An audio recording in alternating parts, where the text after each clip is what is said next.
लीजिए सुनिए मुंशी प्रेमचंद की लिखी कहानी रहस्य, मेरी यानी समीर गोस्वामी की आवाज में। विमल प्रकाश ने सेवाश्रम के द्वार पर पहुंचकर जेब से रूमाल निकाला और बालों पर पड़ी हुई गर्द साफ की। फिर उसी रूमाल से जूतों की गर्द झाड़ी और अंदर दाखिल हुआ। सुबह को वो रोज टहलने जाता है और लौटती बार सेवाश्रम की देखभाल भी कर लेता है।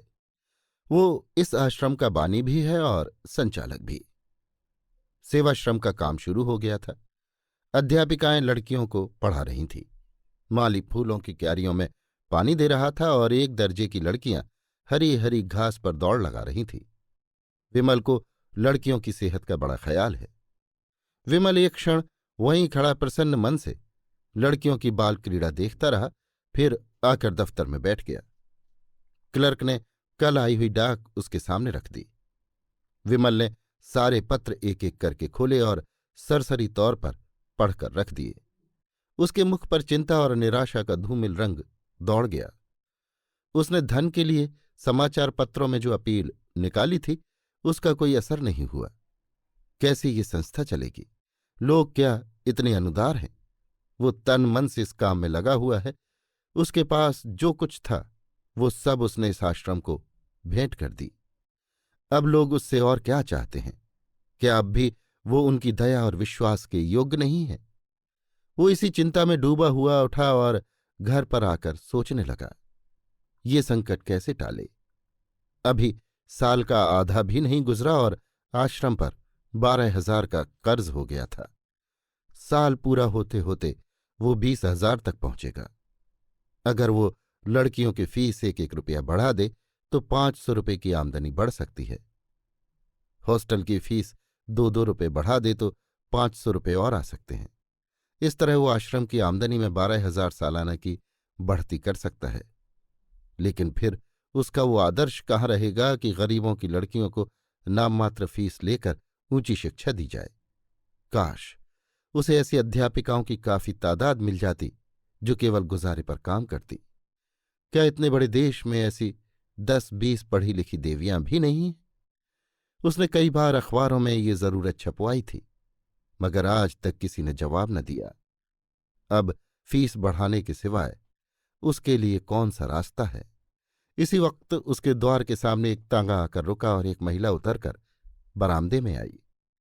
विमल ने कमरे से बाहर निकलकर उसका स्वागत किया और उन्हें अंदर ले जाकर एक कुर्सी पर बैठा दिया। देवी जी रूपवती तो न थीं, पर उनके मुख पर शिष्टता और कुलीनता की आभा जरूर थी। औसत कद, कोमल गात, चंपई रंग, प्रसन्न मुख, खूब बनी संवरी हुई, मगर उस बनाव संवार में ही जैसे अभाव की झलक थी। विमल के लिए ये कोई नई बात न थी। जब से उसने सेवाश्रम खोला था भले घर की देवियां अक्सर उससे मिलने आती रहती थीं। देवी जी ने कुर्सी पर बैठते हुए कहा, पहले अपना नाम बता दूं। मुझे मंजुला कहते हैं। मैंने कुछ दिन हुए लीडर में आपकी नोटिस देखी थी और उसी प्रयोजन से आपकी सेवा में आई हूं। यूं तो आपसे मिलने का शौक बहुत दिनों से था, पर कोई अवसर न निकाल पाती थी और बरबस आकर आपका कीमती समय नष्ट न करना चाहती थी। आपने जिस त्याग और तन्मयता से नारियों की सेवा की है उसने आपके प्रति मेरे मन में इतनी श्रद्धा पैदा कर दी है कि मैं उसे प्रकट करूं तो शायद आप खुशामद समझें। मेरे मन में भी इसी तरह की सेवा की इच्छा बहुत दिनों से है, पर जितना सोचती हूं उतना कर नहीं सकती। आपके प्रोत्साहन से संभव है मैं भी कुछ कर सकूं। विमल मौन सेवकों में था। अपनी प्रशंसा उसके लिए सबसे कठिन परीक्षा थी। उसकी ठीक वही दशा हो जाती थी जैसे कोई पानी में डुबकियां खा रहा हो। वो खुद किसी के मुंह पर उसकी तारीफ न करता था, इसलिए तारीफ के भूखे उसे तंग दिल समझते थे। वो पीठ के पीछे तारीफ करता था। हाँ, बुराइयां वो मुंह पर करता था और दूसरों से भी यही आशा रखता था। उसने अपना उखड़ा हुआ पांव जमाते हुए कहा, ये तो बहुत अच्छी बात होगी, आप शौक से आए। सेवाश्रम की आर्थिक दशा तो आपको मालूम होगी। मैं इस इरादे से यहां नहीं आई हूं। ये मैं पहले ही समझ गया था, मेरी ये आशा न थी। यूं ही कह दिया। अच्छा, आपका मकान यहीं है? मंजुला देवी का घर लखनऊ में है। जालंधर के कन्या विद्यालय में शिक्षा पाई है। अंग्रेजी में अच्छी लियाकत है, घर के काम धंधे में भी कुशल हैं, और सबसे बड़ी बात यह है कि उनके हृदय में सेवा का उत्साह है। अगर ऐसी स्त्री सेवाश्रम का भार अपने ऊपर ले ले तो क्या कहना। मगर विमल के मन में एक प्रश्न उठा। पूछा, आपके पति भी आपके साथ रहेंगे? साधारण सा सवाल था, मगर मंजुला को नागवार लगा। बोली, जी नहीं, वो अपने घर रहेंगे। वो एक बैंक में नौकर हैं और अच्छा वेतन पाते हैं। विमल के मन का प्रश्न और भी जटिल हो गया। जो आदमी अच्छा वेतन पाता है उसकी पत्नी क्यों उससे अलग काशी में रहना चाहती है? केवल इतना मुंह से निकला, अच्छा। मंजुला ने शायद उसके मन का भाव ताड़कर कहा, आपको ये कुछ अनोखी सी बात लगती होगी, लेकिन क्या आपके ख्याल में शादी का आशय ये है कि स्त्री को पुरुष के दामन में छिपी रहना चाहिए? विमल ने जोश के साथ कहा, हरगिज नहीं। जब मैं अपनी जरूरतों को घटाकर सिफर तक पहुंचा सकती हूं तो किसी पर भार क्यों बनूं? बेशक हम दोनों में मतभेद है और उसके अनेक कारण हैं। मैं भक्ति और पूजा को मानव जीवन का सत्य समझती हूं, वो इसे लचर समझते हैं। यहां तक कि ईश्वर में भी उनका विश्वास नहीं है। मैं हिंदू संस्कृति को सबसे ऊंचा समझती हूं, उन्हें हमारी संस्कृति में ऐब ही ऐब नजर आते हैं। ऐसे आदमी के साथ मेरा निबाह कैसे हो सकता है? विमल खुद भक्ति और पूजा को ढोंग समझते थे, और इतनी सी बात पर किसी स्त्री का पुरुष से अलग हो जाना उनकी समझ में न आया।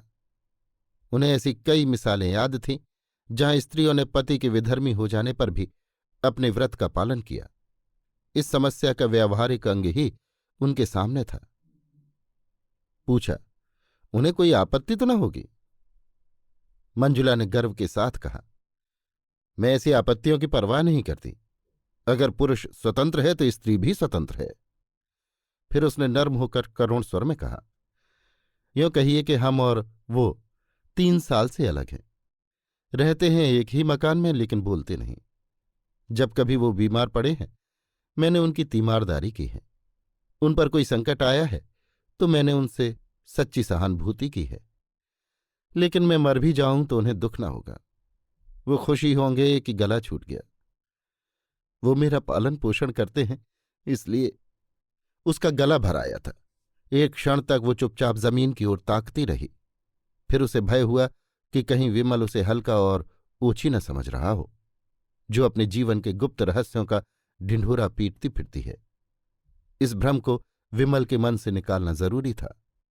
उसने उन्हें यकीन दिलाया कि आज तक किसी ने उसके मुंह से ये शब्द नहीं सुने।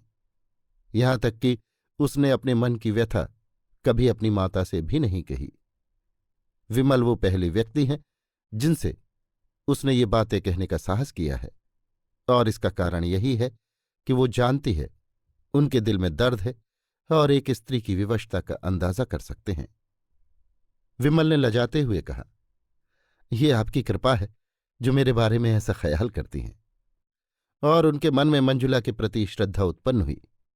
बहुत दिनों के बाद उसे एक देवी नजर आई जो सिद्धांत के लिए इतना साहस कर सकती है। वो खुद मन ही मन समाज से विद्रोह करता रहता था। सेवाश्रम भी उनके मानसिक विद्रोह का ही फल था।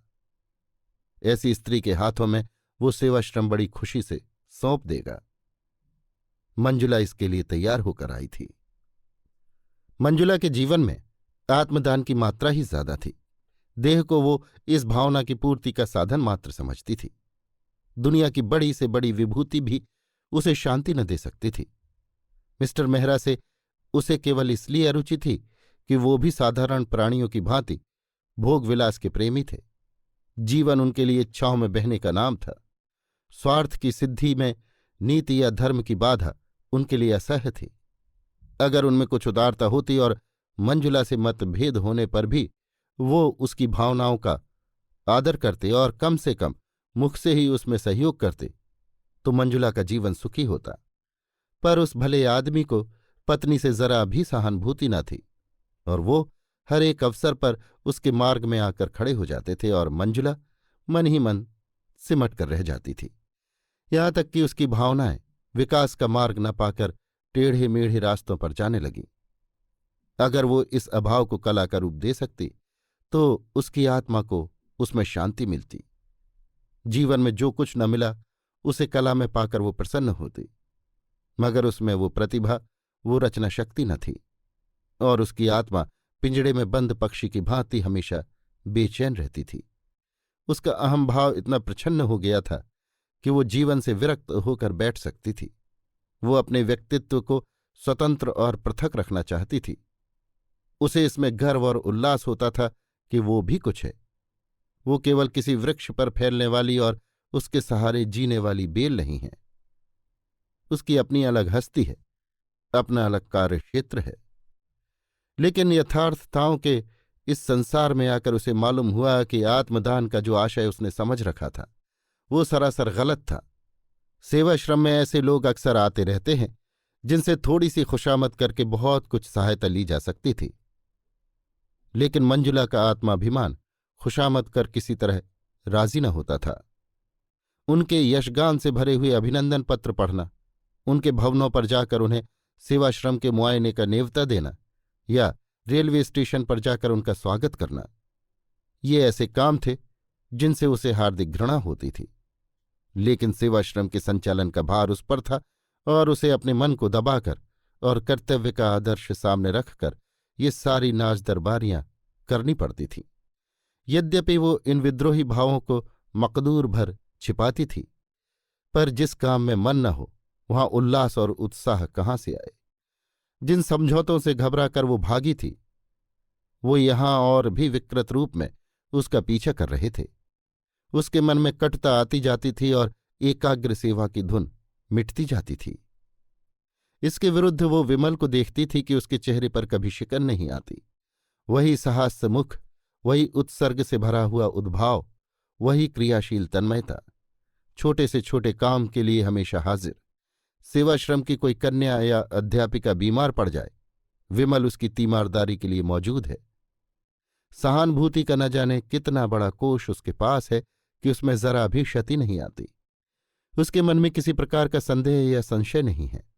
उसने एक रास्ता पकड़ लिया है और उस पर कदम बढ़ाता चला जा रहा है। उसे विश्वास है इसी रास्ते से वो अपने ध्येय पर पहुंचेगा। राह में जो यात्री मिल जाते हैं उन्हें अपना संगी बना लेता है। जो कलेवा लेकर चलता है वो संगियों को बांटकर खाने में आनंद पाता है।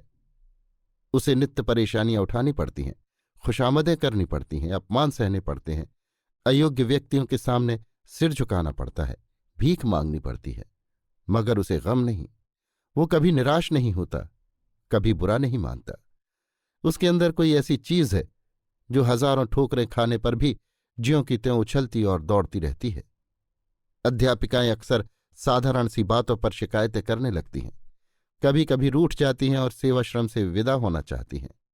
अगर धोबन ने कपड़े खराब धोए या कहारिन ने उनकी साड़ी में दाग डाल दिए या चौकीदार ने उनके कुत्ते को दुत्कार दिया या उनके कमरे में झाड़ू नहीं लगी या ग्वाले ने दूध में पानी मिला दिया, तो इसमें सेवाश्रम के अधिकारियों का क्या दोष।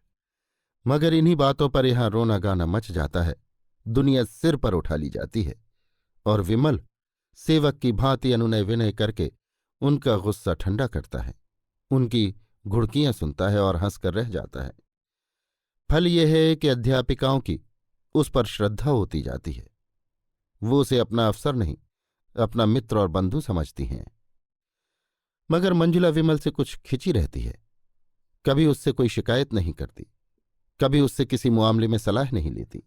यद्यपि वो दिल में समझती है कि जिस दुनियादारी को वो आत्मा का पतन कहकर उसे हे समझती है वो वास्तव में विकसित मानवता का ही रूप है, फिर भी अपने सिद्धांत प्रेम के अभिमान को तोड़ डालना उसके लिए कठिन है। और इस अभिमान के होते हुए भी विमल की विशुद्ध निस्वार्थ व्यावहारिकता उसे जबरदस्ती अपनी ओर खींचती है। उसने साधारण मनुष्यों के विषय में अनुभव से मन में जो सीमाएं खींच ली थी, विमल उनसे ऊपर था। उसमें स्वार्थ का लेश भी नहीं है, अभिमान उसे छू भी नहीं गया है, उसके त्याग की कोई सीमा नहीं। मंजुला के आध्यात्मिक जीवन में मनुष्य का यही सबसे ऊंचा आदर्श था, लेकिन विमल को उस आदर्श के समीप देखकर उसे एक प्रकार का हार का बोध होता था। आदर्श का महत्व इसी में है कि वो पहुंच के बाहर हो, अगर वो साध्य हो जाए तो आदर्श ही क्यों रहे। मंजुला अपनी आदर्श भावना को और ऊंचा बनाकर इस विचार में संतोष पाना चाहती थी कि विमल अभी उस आदर्श से बहुत दूर है। लेकिन विमल जैसे जबरन उसका श्रद्धा पात्र बनता जाता है, वो अपने को प्रवाह में बहने से रोकने के लिए लकड़ी का सहारा लेती है, पर उसके पैरों के साथ वो लकड़ी भी उखड़ जाती है और वो फिर किसी दूसरी रोक की तलाश करने लगती है और अंत में उसे ये सहारा मिल जाता है। उसने अपनी तीव्र दृष्टि में देख लिया है कि विमल उसकी कारगुजारियों से संतुष्ट नहीं है। फिर वो उससे शिकायत क्यों नहीं करता, उससे जवाब क्यों नहीं मांगता। उसी तीव्र दृष्टि से उसने ये भी ताड़ लिया है कि विमल उसके रूप रंग से अप्रभावित नहीं है। फिर ये शीतलता और उदासीनता क्यों? क्या इससे ये सिद्ध नहीं होता कि वो कपटी या कायर है? औरों से वो कितना खुलकर मिलता है, कितनी हमदर्दी से पेश आता है, तो मंजुला से वो क्यों दूर दूर रहता है, क्यों उससे ऊपरी मन से बातें करता है? वो पहले दिन का निष्कपट व्यवहार कहाँ गया? क्या वो ये दिखाना चाहता है कि मंजुला की उसे बिल्कुल परवाह नहीं है, या उससे केवल इसलिए नाराज है कि धनियों की चौखट पर सिर नहीं झुकाती?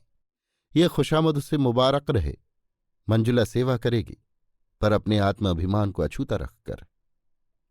एक दिन प्रातःकाल मंजुला बगीचे में टहल रही थी कि विमल ने आकर उसे प्रणाम किया और उसे सूचना दी कि सेवाश्रम का वार्षिकोत्सव निकट आ रहा है, उसके लिए तैयारी करनी चाहिए। मंजुला ने उदासीन भाव से पूछा, ये जलसा तो हर साल ही होता है? विमल ने कहा, जी हाँ, हर साल, मगर अब की ज्यादा समारोह करने का विचार है। मेरे किए जो कुछ हो सकता है वो मैं भी करूंगी। हालांकि आप जानते हैं मैं इस विषय में ज्यादा निपुण नहीं हूं।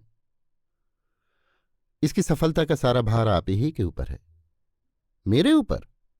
जी हाँ, आप चाहें तो ये आश्रम कहीं से कहीं पहुंच जाए। मेरे विषय में आपका अनुमान गलत है, विमल ने विश्वास भरे स्वर में कहा। मेरा अनुमान गलत है या आपका अनुमान गलत है, ये तो जल्द ही मालूम हुआ जाता है। आज ये पहली प्रेरणा थी जो विमल ने मंजुला से की। जिस दिन से उसने सेवाश्रम उसके हाथ में सौंपा था, उस दिन से कभी इस विषय में कोई आदेश न दिया था। उसे कभी इसका साहस ही न हुआ। मुलाकातों में इधर उधर की बातें होकर रह जाती।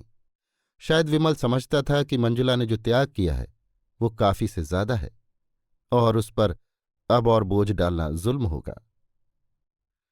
या शायद वो देख रहा था कि मंजुला का मन इस संस्था में रम जाए तो कुछ कहे।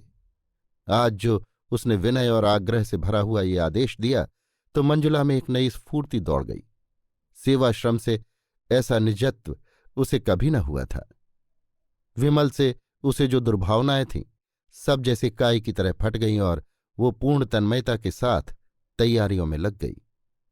अब तक वो क्यों आश्रम से इतनी उदासीन थी, इस पर उसे आश्चर्य होने लगा। एक सप्ताह तक वो रात दिन मेहमानों के आदर सत्कार में व्यस्त रही। खाने तक की फुर्सत न मिलती। दोपहर का खाना तीसरे पहर मिलता। कोई मेहमान किसी गाड़ी से आता, कोई किसी गाड़ी से। अक्सर उसे रात को भी स्टेशन जाना पड़ता। उस पर तरह तरह के करतबों का रिहर्सल भी कराना पड़ता। अपने भाषण की तैयारी अलग। इस साधना का पुरस्कार तो मिला कि जलसा हर दृष्टि से सफल रहा और कई हजार की रकम चंदे में मिल गई। मगर जिस दिन मेहमान रुखसत हुए उसी दिन मंजुला को नए मेहमान का स्वागत करना पड़ा, जिसने 3 दिन तक उसे सिर न उठाने दिया। ऐसा बुखार उसे कभी न आया था। 3 ही दिन में ऐसी हो गई जैसे बरसों की बीमार हो। विमल भी दौड़ धूप में लगा हुआ था। पहले तो कई दिन पंडाल बनवाने और मेहमानों की दावत का इंतजाम करने में लगा रहा। जलसा खत्म हो जाने पर जहां जहां से जो सामान आए थे उन्हें सहेज सहेज कर लौटाने की पड़ गई। मंजुला को धन्यवाद देने भी न आ सका। किसी ने कहा जरूर कि देवी जी बीमार हैं, मगर उसने समझा थकान से कुछ हरारत हो आई होगी, ज्यादा परवाह न की। लेकिन चौथे दिन खबर मिली कि बुखार अभी तक नहीं उतरा और बड़े जोर का है, तो वो बदहवास दौड़ा हुआ आया और अपराधी भाव से उसके सामने खड़ा होकर बोला, अब कैसी तबीयत है? आपने मुझे बुला क्यों न लिया? मंजुला को ऐसा जान पड़ा कि जैसे एकाएक बुखार हल्का हो गया है। सिर का दर्द भी कुछ शांत हुआ जान पड़ा। लेटे लेटे विवश आंखों से ताकती हुई बोली, बैठ जाइए। आप खड़े क्यों हैं? फिर मुझे भी उठना पड़ेगा। विमल ने इस भाव से देखा मानो उसका बस होता तो ये सारा ताप और दर्द खुद ले लेता। फिर आग्रह से बोला, नहीं नहीं, आप लेटी रहें, मैं बैठ जाता हूं। इसका अपराधी मैं हूं। मैंने ही आपको इस जहमत में डाला। मुझे क्षमा कीजिए। मैंने आपसे वो काम लिया जो मुझे खुद करना चाहिए था। मैं अभी जाकर डॉक्टर को बुला लाता हूं।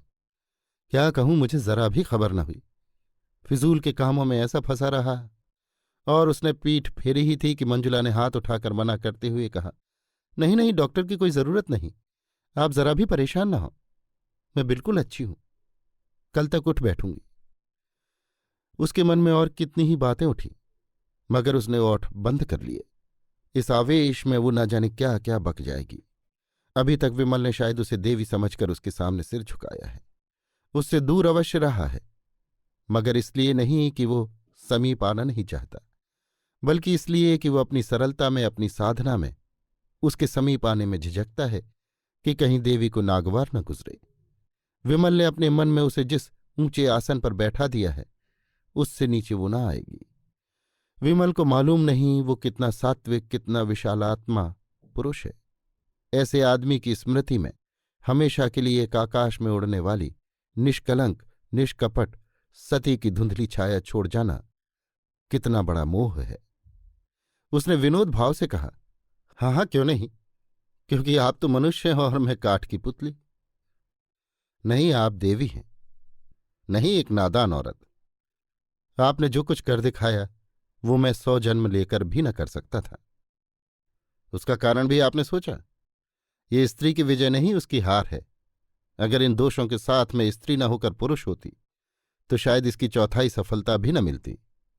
ये मेरी जीत नहीं, मेरी नारित्व की जीत है। रूप तो आसार वस्तु है जिसकी कोई हकीकत नहीं। वो धोखा है, फरेब है, दुर्बलताओं के छिपाने का पर्दा मात्र। विमल ने आवेश में कहा, ये आप क्या कहती हैं मंजुला देवी? रूप संसार का सबसे बड़ा सत्य है। रूप को भयंकर समझकर हमारे महात्मा और पंडितों ने दुनिया के साथ घोर अन्याय किया है। मंजुला की सुंदर छवि गर्व के प्रकाश से चमक उठी। रूप को असत्य समझने के प्रयास में सदैव असफल रही थी और अपनी निष्ठा और भक्ति से मानो अपने रूप का प्रायश्चित कर रही थी। उसी रूप के समर्थन ने एक क्षण के लिए उसे मुग्ध कर दिया, मगर वो संभल कर बोली, आप धोखे में हैं विमल बाबू, मुझे क्षमा कीजिएगा, मगर ये रूप की उपासना आप में कोई नई बात नहीं है। मर्दों ने हमेशा रूप की उपासना की है। थोड़े पंडितों या महात्माओं ने चाहे रूप की निंदा की हो, पर मर्दों ने प्रायः रूपासक्ति ही का प्रमाण दिया है। यहां तक कि रूप के लिए धर्म की परवाह नहीं की, और उन पंडितों और महात्माओं ने भी जबान या कलम से चाहे रूप के विरुद्ध विष उगला हो, लेकिन अंतःकरण में वे भी उसकी पूजा करते हैं। जब कभी रूप ने उनकी परीक्षा की है, उनकी तपस्या पर विजय पाई है, फिर भी जो असत्य है वो असत्य ही रहेगा। रूप का आकर्षण केवल बाहरी आंखों के लिए है। ज्ञानियों की निगाह में उसका कोई मूल्य नहीं। कम से कम आपके मुख से मैं रूप का बखान नहीं सुनना चाहती, क्योंकि मैं आपको देवतुल्य समझती हूं और दिल से आप पर श्रद्धा रखती हूं। विमल विक्षिप्त सा जमीन की तरफ ताकता रहा और बराबर ताकता ही चला गया, जैसे वह मूर्छावस्था में हो। फिर चौंक कर उठा और अपराधियों की भांति सिर झुकाए संदिग्ध भाव से कदम बढ़ाता हुआ कमरे से निकल गया, और मंजुला निश्चिंत बैठी रही। उस दिन से एकाएक विमल का सारा उत्साह और कर्मण्यता जैसे ठंडी पड़ गई, जैसे उसमें अब अपना मुंह दिखलाने की हिम्मत नहीं है। मानो इस रहस्य का पर्दा खुल गया है और चारों तरफ उसकी हंसी उड़ रही है। वो अब सेवाश्रम में बहुत कम आता है, और आता भी है तो अध्यापिकाओं से कुछ बातचीत नहीं करता, सबसे जैसे मुंह चुराता फिरता है। मंजुला को मिलने का कोई अवसर नहीं देता, और जब मंजुला हार कर उसके घर जाती है तो कहला देता है घर में नहीं है, हालांकि वो घर में छिपा बैठा रहता है। और मंजुला उसके मनोरहस्य को समझने में असमर्थ है। विमल ने अपनी साधना और सद्भावना से उसे अपनी ओर आकर्षित कर लिया है, इसमें संदेह नहीं। वो एक नारी की गहरी अंतर्दृष्टि से देख रही है कि विमल भी उसका उपासक बन बैठा है, और जरा भी प्रोत्साहन पाने पर अपने को उसके चरणों पर डाल देगा। उसने बरसों से जो जिंदगी बसर की है उसमें प्रेम नहीं है। सेवा और कर्तव्य का दामन पकड़कर भी उसे अपनी अपूर्णता का ज्ञान होता रहता है।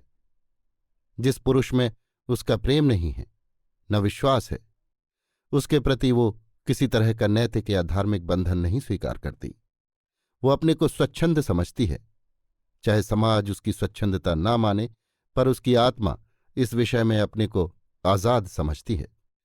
मगर विमल की नजरों में आदर और भक्ति पाने का मोह उसमें इतना प्रबल है कि वो उस स्वच्छंदता की भावना को सिर नहीं उठाने देती। वो विमल से संसर्ग की घनिष्ठता तो चाहती है, पर अपने आत्माभिमान की रक्षा करते हुए। इसके साथ ही विमल के पवित्र और निर्मल जीवन में वो दाग नहीं लगाना चाहती। उसने सोचा था विमल को दवा का हल्का सा घूंट पिलाकर वो स्वस्थ कर देगी। वो स्वस्थ होकर उसके मनोद्यान में आएगा, फूलों को देखकर प्रसन्न होगा, हरी हरी दूब पर लेटेगा, पक्षियों का गाना सुनेगा। उससे वो इतना ही संसर्ग चाहती थी। दीपक के प्रकाश का आनंद तो दीपक से दूर रहकर ही लिया जा सकता है। उसे स्पर्श करके तो वो अपने को जला सकता है। मगर अब उसे मालूम हुआ कि दवा की वो घूंट बाधा को हरने के बदले एक दूसरा रोग पैदा कर गई। विमल में निर्लेप होकर रहने की शक्ति न थी। वो जिस चीज की ओर झुकता था तन मन से उसी का हो जाता था, और जब खिंचता था तो मानो नाता ही तोड़ लेता था। उसके इस नए व्यवहार को मंजुला अपना अपमान समझती है और मन यहां से उचाट हो जाता है। आखिर एक दिन उसने विमल को पकड़ ही लिया था। मंजुला जानती थी विमल रोज दरिया किनारे सैर करने जाता है। एक दिन उसने वहीं जा घेरा और अपना इस्तीफा उसके हाथ में रख दिया। विमल के गले में जैसे फांसी पड़ गई। जमीन की ओर ताकता हुआ बोला, ऐसा क्यों? इसलिए कि मैं अपने को इस काम के योग्य नहीं पाती। संस्था तो खूब चल रही है, फिर भी मैं यहां रहना नहीं चाहती। मुझसे कोई अपराध हुआ है? आप अपने दिल से पूछिए।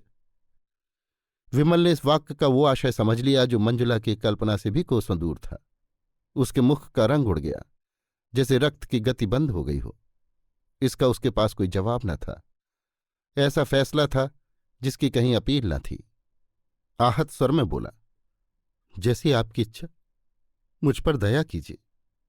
मंजुला ने आर्द्र होकर कहा, तो मैं चली जाऊं? जैसे आपकी इच्छा। और वो जैसे गले का फंदा छुड़ाकर भाग खड़ा हुआ। मंजुला करुण नेत्रों से उसे देखती रही, मानो सामने कोई नौका डूबी जा रही हो। चाबुक खाकर विमल फिर सेवाश्रम की गाड़ी में जुत गया। कह दिया गया मंजुला देवी के पति बीमार थे। चली गईं।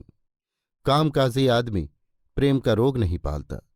उसे कविता करने और प्रेम पत्र लिखने और ठंडी आहें भरने की कहाँ फुर्सत। उसके सामने तो कर्तव्य है, प्रगति की इच्छा है, आदर्श है। विमल भी काम धंधे में लग गया। हाँ, कभी कभी एकांत में मंजुला की याद आ जाती थी और लज्जा से उसका मस्तक आप ही आप झुक जाता था। उसे हमेशा के लिए सबक मिल गया था।